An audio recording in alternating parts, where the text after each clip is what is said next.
Pare, may takpan lang yun. Okay mo, patakpan ko talaga, ikaw yung papalit ko. Okay. Yung kantang yon, ito yung Bible mo. Yung sa Bible ko nakalagay doon. Sino ako? Actually, ayan si pare ko. Lumaki kaming magkasama. Ilang years old pare nung kasama tayo? Teenager? Actually, elementary kasi nga, pinsan ko siya. Kaya, sigurado, hindi siya sanay na naririnig sa akin yung mga ganyan. Ayun, pare, naririnig mo kung bakit, kung saan nagsimula. At ako, hindi rin ako sanay na ganito yung pinag-uusapan na kasama siya. Kasi ang pinag-uusapan namin dati, lagi, yung mga, siyempre, barkada. Iba't iba.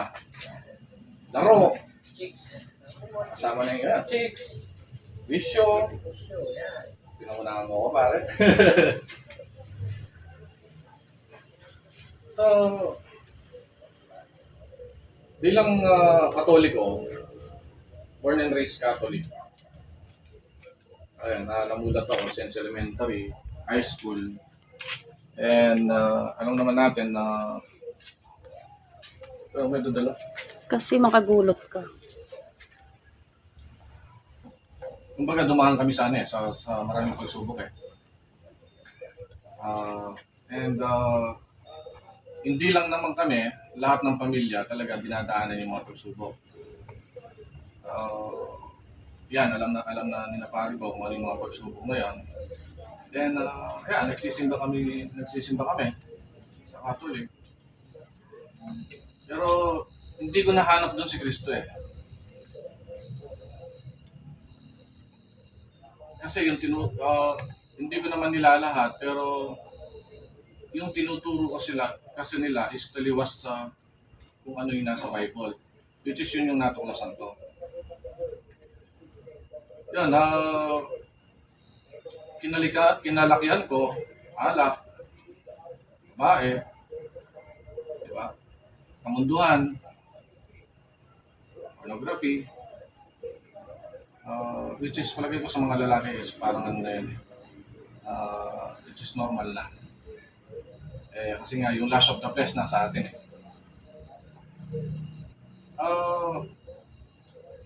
Until one time, yan, nasa wastong edad na ako, may business na, may magandang asawa, may mga anak,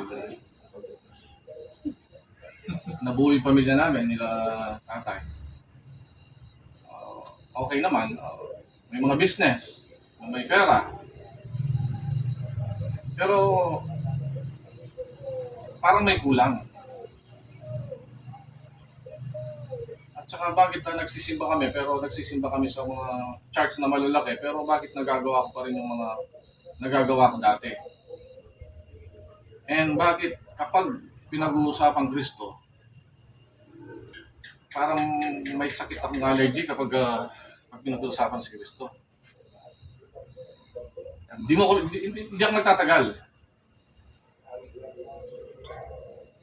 Alam ko ito, experience lahat natin to. Kasi hindi tayo sanay. Kasi hindi tayo sinanay. Unang-una, hindi tayo sinanay na basahin yung Bible. Diba? Ngayon, ito yung mga tanong na hindi nawala sa isip ko. Kung sino ako? Bakit ako nabuhay? Bakit ko dinadaanan yung mga pagsubok? Bakit may mahirap? Bakit may mayaman? Bakit may maganda? May pangit? Bakit may mga problema? Diba? Bakit may magandang trabaho pero yung iba walang ganito lang? Bakit parang unfair? Pero ang bakit ako nabuhay? Nabuhay pa ako para pumasok sa elementary, mag-high school, magka-college, magtatrabaho, magbi-business, mag-aasawa, magiging lolo, mamamatay. Inisip ko, ganun lang ba yung cycle ng buhay? You live and die? Ngayon, bilang lumaking Katoliko, naririnig ko si Jesus eh. And yan, nagsisimba kami sa Catholic. Pero bakit yung sarili namin, hindi namin mabago? Kasi pala, kahit anong gawin mo, di mo mababago yung sarili mo. Never mo mababago yung sarili mo. Ayun, di na ako naiiya yung mga kakulangan ko. Which is, tayo naman lahat may mga kakulangan eh. Bilang lalaki, bilang babae. May mga ano tayo eh. May mga kasalanan tayong nagagawa eh. Which is hindi excuse kung mas malaki man yung kasalanan mo or mas maliit kasi pare-parehas lang yan. Kasi di ba sabi sa Bible, sabi ko nga sa'yo bro, tumingin ka lang sa babae na may pagnanasa, nagkakasala ka ng pangangalan niya. Pag-isipan mo lang yung kaaway mo na sana mamatay ka na, nagkakasala ka ng murder. Bakit natin di judge yung mga pumapatay? Diba? Yung mga rape. Ganun din naman pala tayo. Ayan, yun, ang tagal na dinadala ko yung addiction ko sa mga sites na ganyan. At saka yung mga sakit nating mga lalaki. Sabihin ko na, mag-mature na masiguro tayo, masturbation, sakit natin yan. Diba? Hanggang sa talagang pagpigit ko talagang yun pa rin ang nakikita ko. Parang addict na. Pilit mo mabago, hindi mo mabago eh. Until one time yun nga, sabi ko, yung talagang parang may kulang eh. Hanggang sa yun, ikuwento ko paano ko nakilala si Pastor. Tayo kasi may iba't ibang calling yan eh. Ibig sabihin na iba't ibang pagtawag ng Diyos eh. Pwedeng tinatawag ka pero hindi mo lang pinansin. Pwedeng yan, yung simpleng pag-i-invite, pagtawag ng Panginoon yan. Gumagamit siya ng tao para mapakinggan yung mga salita niya. And hindi nagkataon yun. Nandito tayong lahat kasi dahil dun sa calling na tinatawag. Doon papasok yung purpose natin sa buhay. Ano ba talaga ang purpose natin sa buhay? Meron ba dito alam yung purpose na nila sa buhay nila? Alam mo na bro. Ayo boys.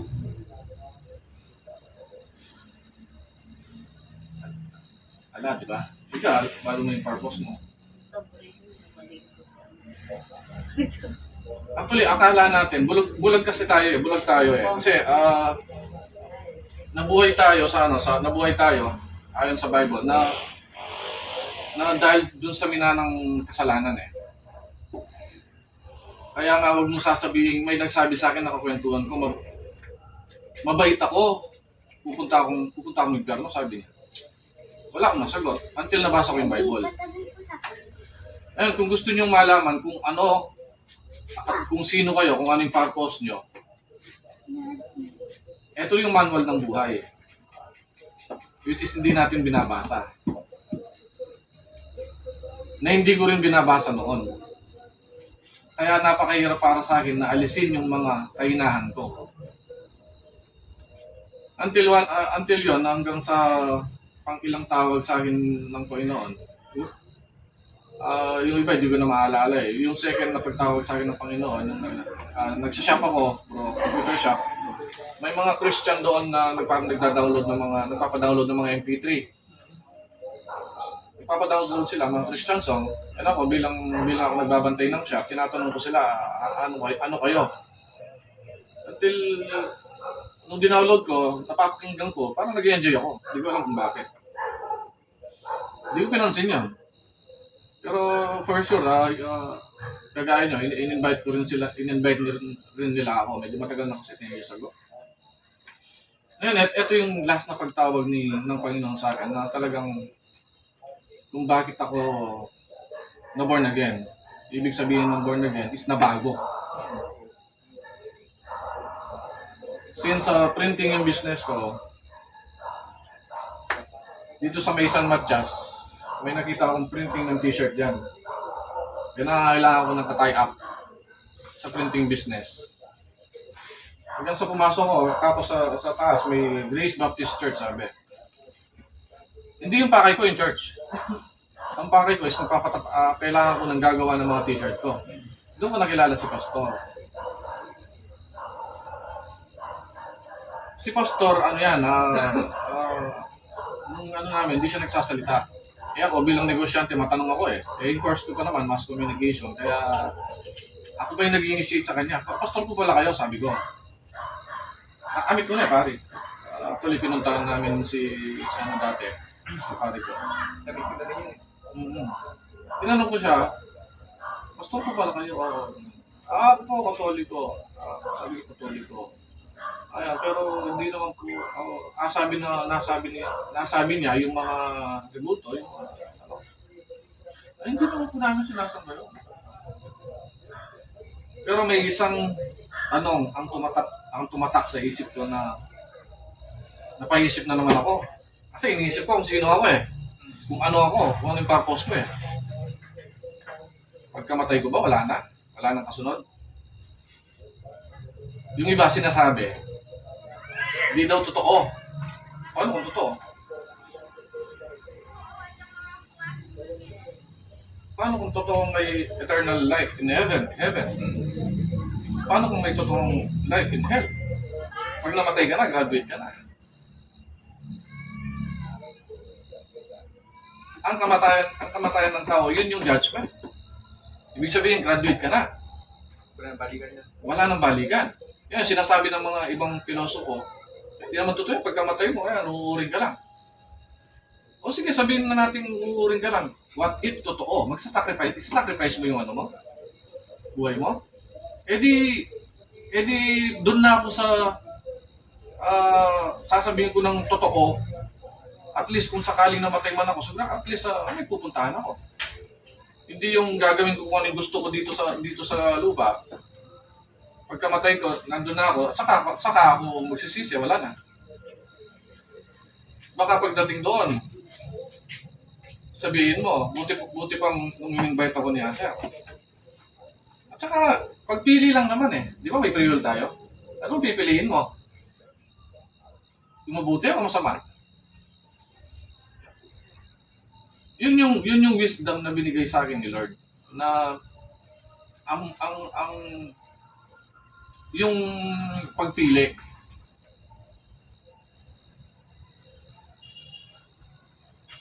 Pipiliin mo ba yung sige, every Sunday magbibitch ako, magbabar ako, may birthday, may trabaho, matutulog, or yung pagpili na magpe-praise ako kay Lord. Paano? Kung one time hindi ka na nagising. Reality ng buhay.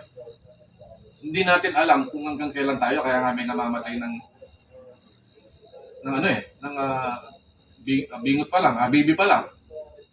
May namamatay ng elementary pa lang, high school pa lang, college. Di ba? Bakit may namamatay na iba't ibang edad? Kasi hindi natin alam kung hanggang kailan tayo. Ngayon, bakit ko ginagawa to? Kasi hindi ko alam kung hanggang kailan ako. At least ngayon may pagkakataon pa ako para i-share sa inyong lahat.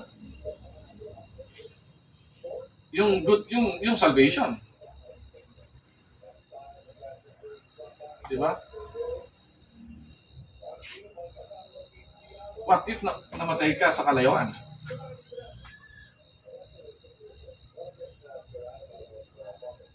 What if namatay tayo na ginagawa natin yung mga nasa ng laman?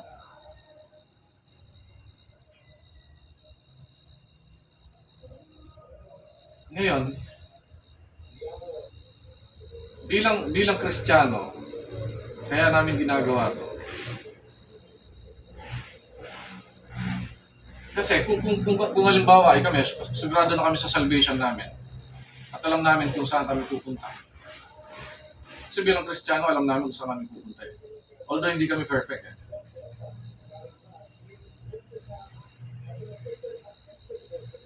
Tapos hindi namin na-sharean yung isang mahal namin sa buhay, kaibigan, bayaw, pamangkin, kaibigan. Tapos habang buhay siya doon sa ilalim. Kung halimbawa may ano pa ako doon, kumbaga may konsensya pa ako doon. Mabibitbit ba ng konsensya ko na hindi ko may share sa inyo? Diba? Ito yung tanong ni Pastor na hindi ko nakalimutan. Kung mamamatay ka bukas, saan ka pupunta? Ang sinagot ko, kagaya din ng mga sagot nyo. Hindi ko alam. Mabait naman ako kasi. Tumutulong naman kami every Sunday nga. Nagbibigay kami ng mga food packs eh. Diba? Tinutulungan ko yung mga kaibigan ko, yung mga nangutang sa akin, binibigyan ko, may yung mga tulubi, binibigyan ko. Pero, behind that, ginagawa ko yung mga kalawan na sinasabi ko sa inyo kanina. Kaya ako sinagot na hindi ako sigurado. Paano bukas masagasaan ka? Which is reality. May mga taong bigla na namamatay. Napaka-healthy nila. Walang sakit. Napakabata. Teenager. Diba? Doon ko na hanggang sa in-invite niya ako sa church. Sige nga, try ko. Kasi yung tanong na yun talagang nag-trigger sa akin eh. Kasi unang-una, may missing puzzle sa akin eh. Sabi nga, parang nasa akin yung lahat eh. Pamilya, anak buhay. Pero bakit may kulang? Yan bakit ang hirap kong makawala dun sa addiction. Hanggang sa, yun, nag-charge kami doon. Boring. Pero nagpatuloy. Hanggang sa nakilala ko si Pastor kung ano yung puso niya. Na ibang-iba doon sa mga nag-preach na nakilala ko. Yung pagsubok na dinaanan niya, kagaya natin, hindi ko lang parang mas matindi ba sa kanya. Pero nakuha niya magpatawad ng paulit-ulit. Hindi siya bumitaw sa kanyang pananampalataya. Yun yung nakita ko sa kanya. And that time, sila rin ang nag-push sa akin na basahin mo ang manual ng iyong buhay. Doon mo makikita kung sino ka.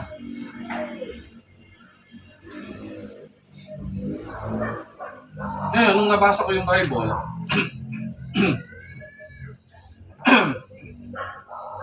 Semana Santa, alam natin kung anong nangyari sa Semana Santa. Nung nabasa ko sa Bible, yung tanong na who am I, nakikita ko pala sa John 3:16. Na sa sobrang pagmamahal ng Ama sa sanlibutan, ay binigay niya ang kanyang bugtong na anak na si Kristo Jesus, na kung sino man ang maniwala ay magkakaroon ng buhay na walang hanggan.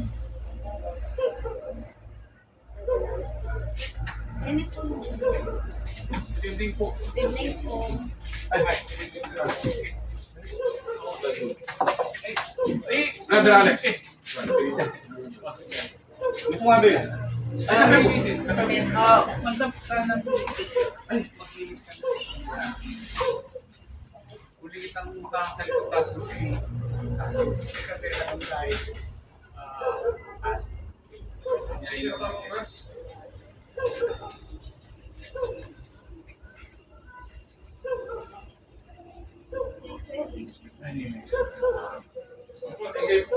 Pasensya na eh.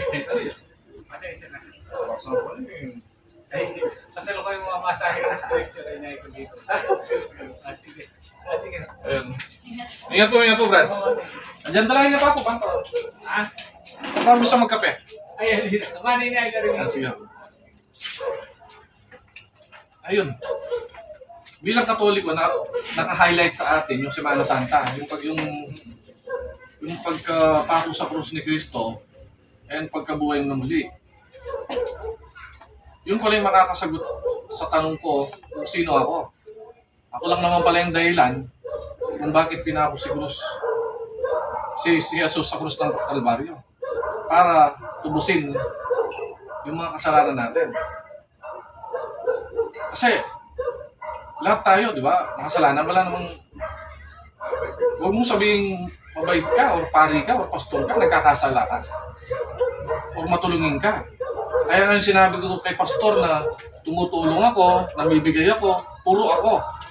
Ibig sabihin, kung ganun pala, pwede kang pumunta sa langit sa sarili mong pamamaraan lang. Yung sarili ko, itinataas ko. Na hindi ko na pala kailangan si Kristo para pumunta sa langit. Pero hindi eh. Di ba sabi ko, behind that, ginagawa ko pa yung addiction ko. Kaya nga sabi sa Romans 3:10, ang lahat ay nagkasala. At walang malinis. Bukod tanging si Kristo lamang.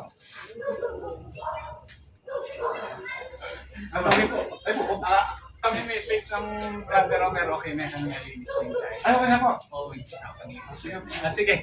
Mingat po. Good night.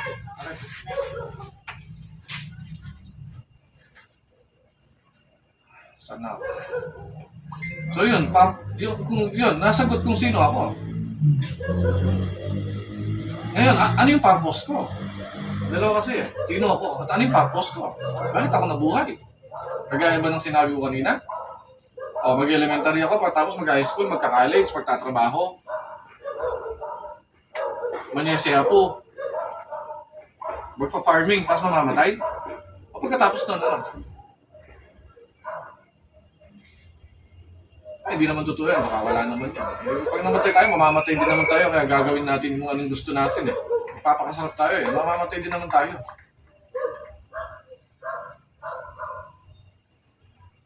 O, paano kung may langit pala, tsaka impyerno? Yun yung walang hanggan. Dito, namamatay tayo eh. Diba? Ayun, bilang tao, relate kayo lahat sigurado. Puro tayo sarili eh.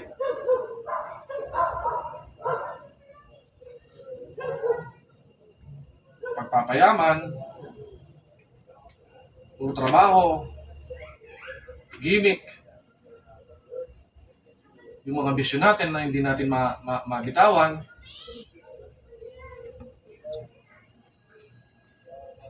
May isang senaryo sa Bible na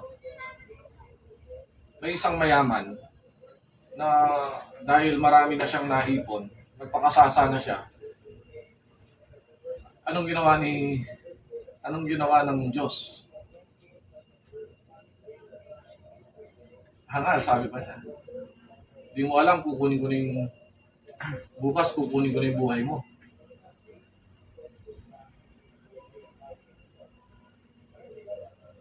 Diba?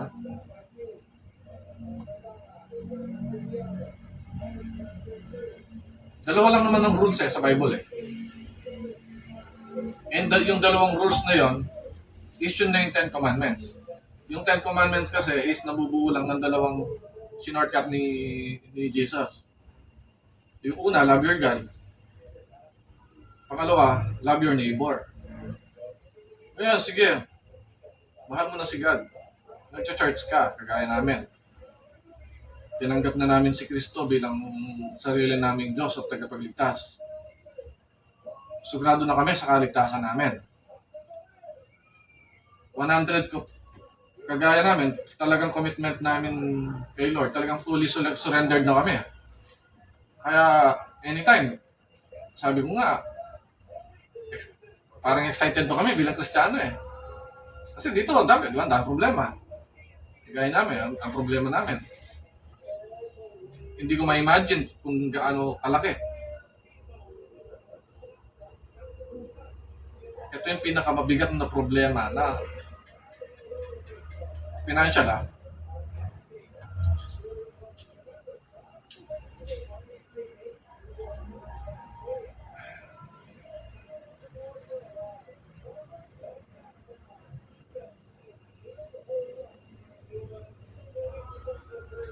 So yun, tayo lahat may mga pinagdadaanan eh. So yung dalawang utos ng Diyos, kung mahal mo ako, dapat yung mga nakapaligid sa'yo, is malaman din nila yung salvation.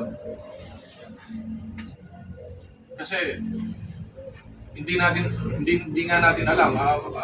Isang example na lang yung dito ko. Yung ito Narding, idol ko Ryan, kapatid ng nanay ko. Ayun nung mahina pa siya, pumupunta siya dito, pero wala akong lakas na loob na Kasi nga, sabi ko nga dati, bakit mo i-share yung gospel? Unang-una, di ako sanay. Puro kalokohan lang sinishare ko eh. Ang kinamatayan niya. Nung nakaburol na siya,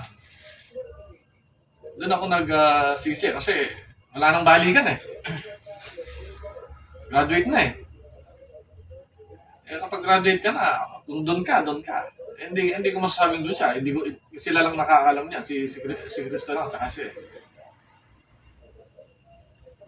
So, anong point? Bakit ko ginagawa ito? Hindi para lumaki yung church namin. Para saan? Negosyante ako eh.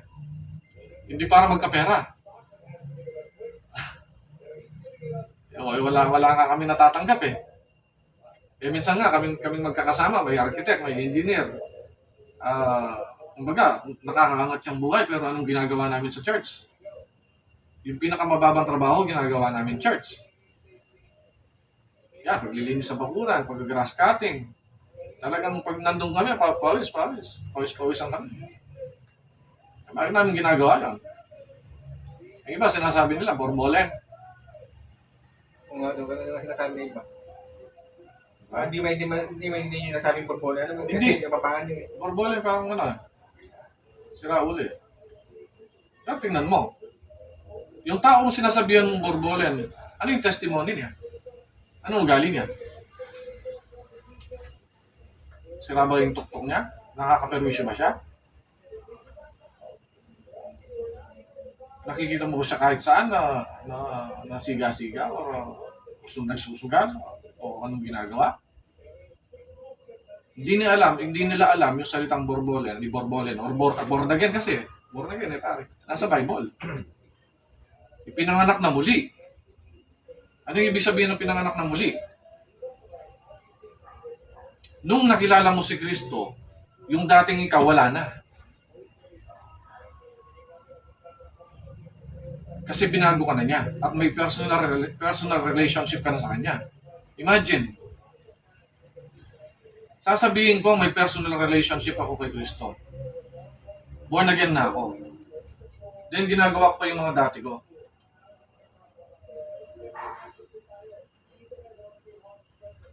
Nakikita niyo pa ako saan na nagsusugal, etc.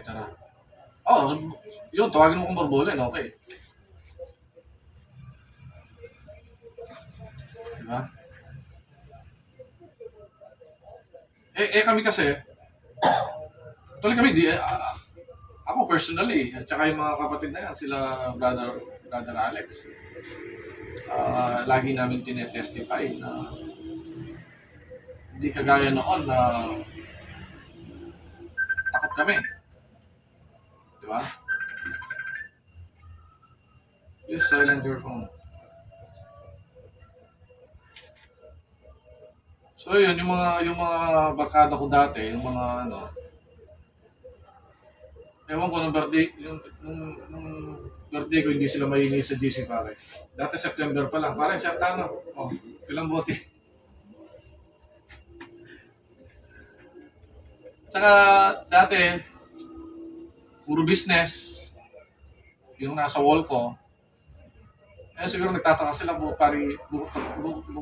bakit laging kay Jesus yung laman ng wall ko. Bakit salvation?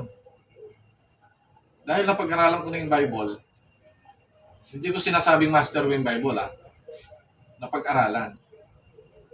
Marami pa akong hindi alam sa Bible. Kasi sobrang kapag na to, pero three times na nga dulutan pero may tayo pa kain. Ready tayo.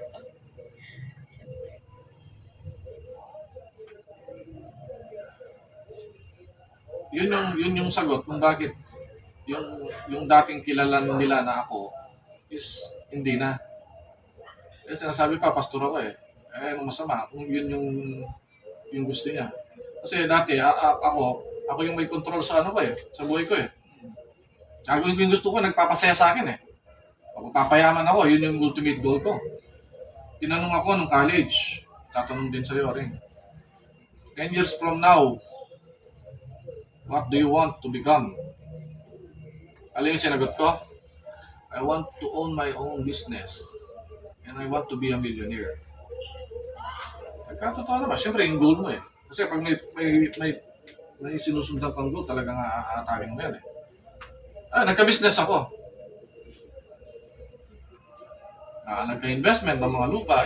Yan yung mga nakikita nyo. Pero, ngayon, hindi na yung goal ko Yung goal ko ngayon is ma-share yung gospel, yung goodness ni God sa buhay natin. Kasi sigurado napakabuti ng Panginoon sa aking buhay. Ngayon, bakit yung iba sinasabi nila, parang hindi Bakit ko naranasan yung problema ko to? At bakit mo binigay sa akin to? Gusto mo malaman? Ito yung sagot. Bakit binigay sa'yo ni Lord yung problema? Nandito. Nandito.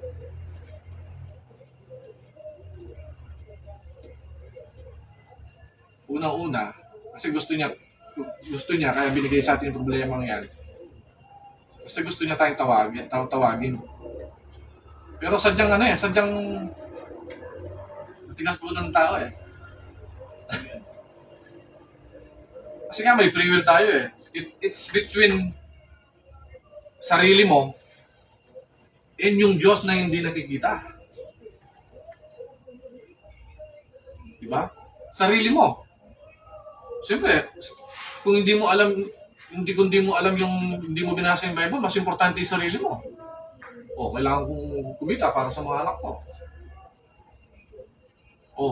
Nag-i-enjoy ako dito. Sa bisyo ko na to. Hindi naman kita nakikita. Ito ka muna. Pero nakakatakot. Kaya yun sa Facebook totoo yun sa Facebook May isang tao na dalawang pagpipilian magbabar ka or church. Punta siya sa bar, siyempre. Magbe-beach ka, church. Beach. Magtatrabaho ka, ay may pera. Trabaho. Ay birthday, ay best friend ko to. Siyempre, puta yung best friend ko. Mapagmahal ka naman mapagpapasensya mo naman ako Bibigyan mo naman ako maraming chance Ganun tayo Parang tatay lang at yan mga anak mo. Pag sinabihan mo, hindi makikinig. Sigawan mo. Di rin, hanggang sa paluin mo na. Ganun si Lord. Paano dun sa pagpiling yun? Pinamatayan mo. Judgment na. Tapos pagpipiliin ka. Siyempre, pupunta ka sa heaven. Gusto mo sa heaven Talaga tatanggapin ka. Yung nabubuhay ka, pinili mo.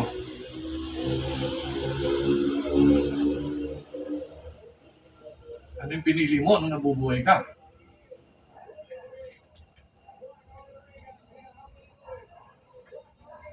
Pinili mo ba siya? O bakit ngayon pumupunta ka sa kanya?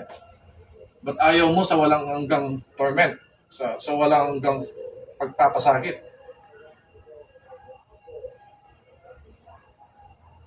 Ganyan ang katigas dati. Pero sa sobrang pagmamahal niya, ikaw ba kaya mong ibigay yung anak mo? Para mamatay sa krus? Kaya? Ayaw ba yung sacrifice? Gaya ng ginawa ni Abraham kay Isaac. Ganun niya tayo kamahal. Pero ang dami niyang ginagamit na tao. Diba? Sa Facebook pa lang, ang dami niyang ginagamit eh. Mga kaibigan mo, ginagamit. Yung tatay mo, ginagamit. Yung anak mo, ginagamit. Pero still, napakatigas ng puso ng tao. Ngayon, bakit may pagsubok? Yun yung dahilan, bakit may pagsubok? Kasi gusto niya, tumawag tayo sa kanya, tumapit. Yun yung dahilan. And yun, nabasa ko sa Bible. Ngayon, sabi nila, Christian ka na, baka magki-Christian ako kasi baka wala nang pagsubok. Mali. Mas maraming pagsubok pag Christian ka na kasi magdo-double time yung kalaban. Sabi ko nga sa inyo, nung hindi pa ako Christian, yung problema ko financially, thousands lang. Ngayon, multi-billions. Pero nabagabot ba ako? Nalungkot ba ako?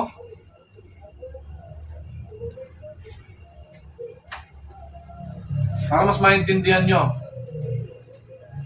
may binabayaran akong 8 million within 10 months.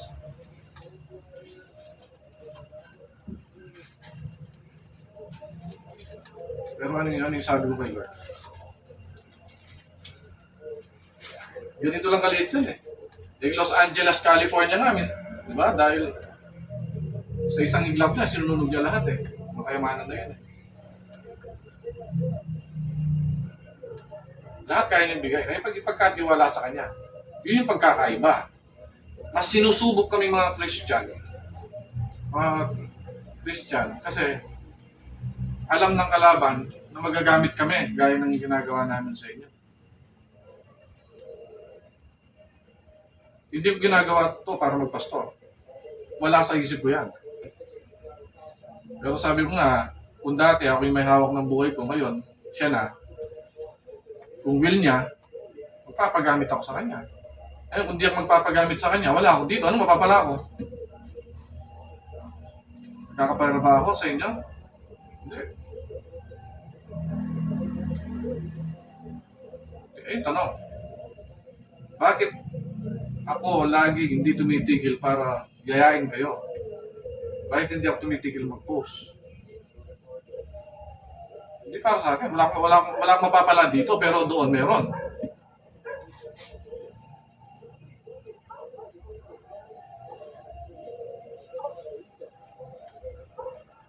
Yan, sabi ko nga, hindi posible na nandito tayong lahat. And hindi ko rin alam bakit ko nasasabi yung mga to. Dahil lang sa wisdom niya, kaya ako nasasabi. And sana, tuloy-tuloy natin sa susunod na Sabado. Baguhin natin yung dati na magtatawagan lang tayo pag may okasyon. Magtatawagan lang tayo pag may problema, tapos inuman tayo. Kasi experience ko, mas lumalala yung problema pag gano'n. Diba? Why not surrender your lives to God? Unang-una, hindi natin alam. Kagaya yung sinasabi ko. Ayan, testimony ni Brother Joel. 2 times na siya muntik madali. Dahil sa stroke eh. Biro-biro ba yung stroke? Pinukwento niya kanina kung paano siya kumain. Talagang 2 manok kinakain niya, taba-taba kinakain niya. Bakit binigyan pa siya ng pagkakataon ni Lord? Bakit sa 10 years niya in Muslim? 10 years ha? Bakit ngayon Christian na siya? Yan tinanggap niyang buong buo si Kristo. Actually, no, nabaptize sa may Laguna. Yun lang. Yung 2 tanong na yun, mag-reflect kayo. Kung sino ba talaga kayo, bakit kayo nabuhay, bakit nyo nararanasan yung mga lahat ng mga nararanasan nyo ngayon, financially, pamilya, at pangalawa, ano ba yung purpose nyo, bakit kayo nabuhay? Masasalang ba hanggang mamatay?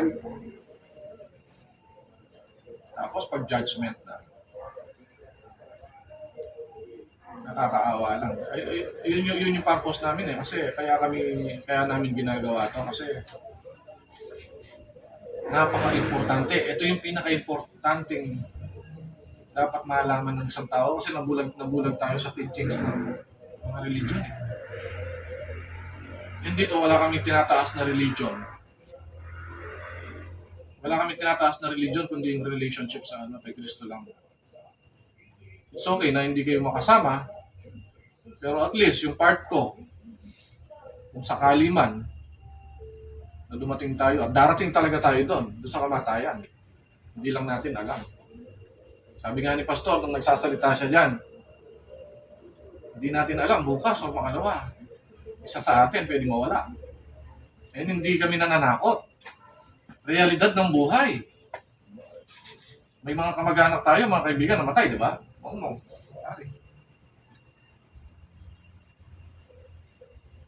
Example tayo mong namatay sa laseng, pare. No. Aksidente. Sa ospital, nagmatigas pa siya. Tigas ng ulo niya, pag-aalis niya pa. Parang wala, hindi siya takot. Kawawa kung walang nakashare man sa kanya, pero sigurado gumawa yung Panginoon, gumamit ng tao yung Panginoon na magsishare sa kanya, pero dahil sa tigas ng ulo ng tao, nakamatayan niya.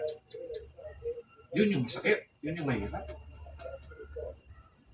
Huwag natin i-sacrifice yung buhay na walang hanggan, Franz. Wala na sanang namamatay na bata pa. O sabihin nyo, hindi pa papatay, hindi pa ako mawawala. Ayun, dito ko, mababot na 60, mababot na 70. O sige, sinasabi mo yan, bakit yung kaibigan ko, ilang taon lang mamatay na. Kailan yung bano ka?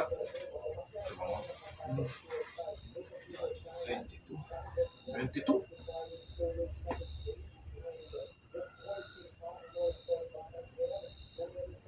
Yun, sabi mo nga, alam ko nga pala, kung manakitan kanini, ko tumaslagyo kanini. Pero after nanini, after ng buhay natin dito, alam ko meron pa ito.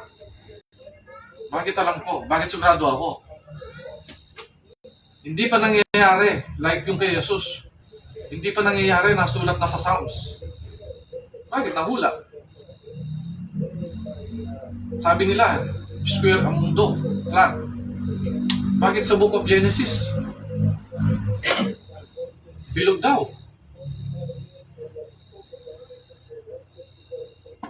Bakit 100% accurate yung Bible? 100%. Pag-aralan nyo. Ngayon, pag may nakita kayong ditong hindi nangyari, tanongin nyo ako, research ko, tama pagtanong. Pero accurate lahat.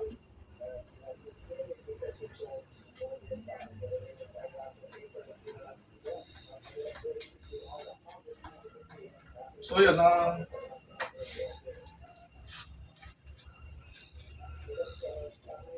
sa susunod, kung may free time kayo, same time, 5:30, at bukas may church kami. Inulit ko, hindi para sa amin to. And hindi rin ako nananakot. Kung nananakot ako, wala na sanang namamatay. Diba? And isa pa, kaya ako nasabi kaming mga Kristiyano, matatag, kahit anong pagsubok ang dumaan sa amin. Dahil sa verse ng Isaiah 41:10. Sabi diyan, fear not, for I am with you. Sabi, huwag matakot dahil kasama kita. Huwag kang madismaya dahil ako ang iyong Diyos. Palalakasin kita, tutulungan kita. Itataas kita sa mapagpala akong kamay. Yun yung pinangahawakan namin, Isaiah 41 verse 10, kami mga Kristiyano. Kasi alam namin, kahit na anong mangyari, kahit mamatay kami ngayon, nagawa namin yung purpose na hinahanap ko dati, na hindi ko alam. So sana, pag-isipan nyo yung dalawang question na yun, pag-uwi, hindi pa kayo sigurado, and And kung gusto niyo magpatuloy, next Saturday ulit. Okay? Sama pray. Kasi prayer. Yeah. Ama namin Diyos, pinakatagila sa lahat. Maraming salamat Lord sa yung mga salita na nahayag ngayon. Lord, tunay na ikaw ang gumamit sa akin. Ikaw Lord, tanging sa iyo lamang nagmula ang mga salitang binigkas ko. Maraming salamat Lord sa iyong mga wisdom Lord. Salamat Lord sa mga kapatid, sa mga kaibigan Lord na pumunta ngayon dito Lord na alam namin hindi aksidente at may rason Lord, may purpose. Hindi nagtataon lamang kung bakit nandito sila. Lord, napakabuti niyo po sa kanila dahil pinahintulutan niyo sila pumunta dito. At naway Lord, magpatuloy sila at pasanin nila ang kanilang krus Lord. Bitawan nila ang mga anumang nakakabigat sa kanila. Bitawan nila Lord yung mga kasalanan, yung mga kalayawan na hindi nila mabitaw-bitawan. Lord, pinapaubaya namin lahat sa inyo. Lahat ng aming mga ginagawa. I-bless niyo po sila Lord ang kanilang pamilya. Lord, tumimo sa kanilang puso ang aming mga pag-usapan. At sana Lord, sila magpatuloy at magkasama-sama kami, Lord, na magpuri sa iyo. At alam ko, darating ang araw, Lord, na magagamit niyo rin sila para i-share ang magandang balita. Lord, i-bless niyo ang bawat isa sa kanilang pag-uwi. At manahan sana kayo, Lord, sa kanilang puso. Pinupuri ka namin, Lord. Pinapasalamatan at inihingi namin ang tawad ng lahat ng aming pagkakasala. Ito yung aming alay sa matamis na pangalan ng aming Diyos at sa ligtas na si Kristo Jesus. Pre, bukas mo. Mark. Brads, may ka lang. Ano tayo?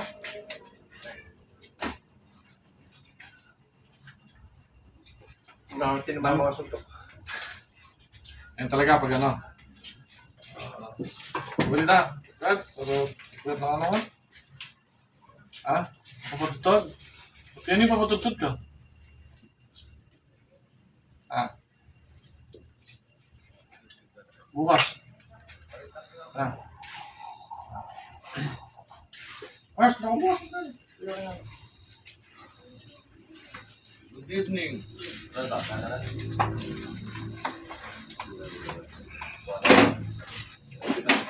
Tatay ko. Fred. Asawa na nga, Tess. Ay, happy niya. Good evening. Good evening. God bless. At siyang may Dubai. Kaya mo. Ang gito kayo. Wala mo. Ano yan po so? Bro, magdala ka.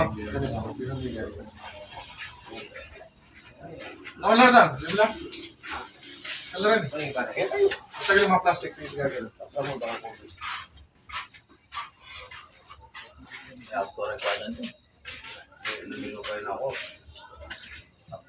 pala kung kabaw ka rin ba? Yun yung kaya dito? Kasama ko yung mamaya. Kasama ko mamaya. Mamaya yung kasama rin ako. Wala mo. Anong karita ko pinasama? Ito naman.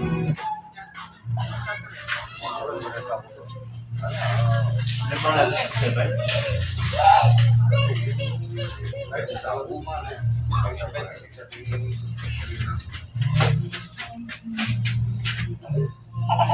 Kali pa.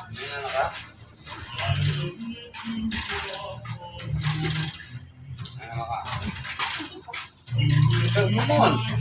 Hello, ano mo? Ako matutod. Kako. Tapuri. Awa. Ako pa naman eh.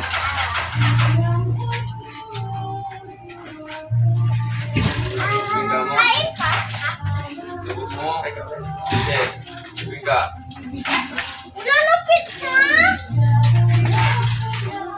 Nalate ka. Eh, uli mo yung red horse mo sa... Dali, dali. Dali, dali mo ito dyan. Ay. Dali lang pinigay. Parang. Ikaw ka. Yung si Papa ko.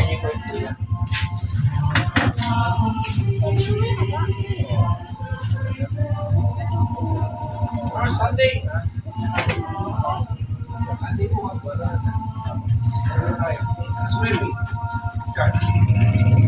Siguro sa ganun takal mo.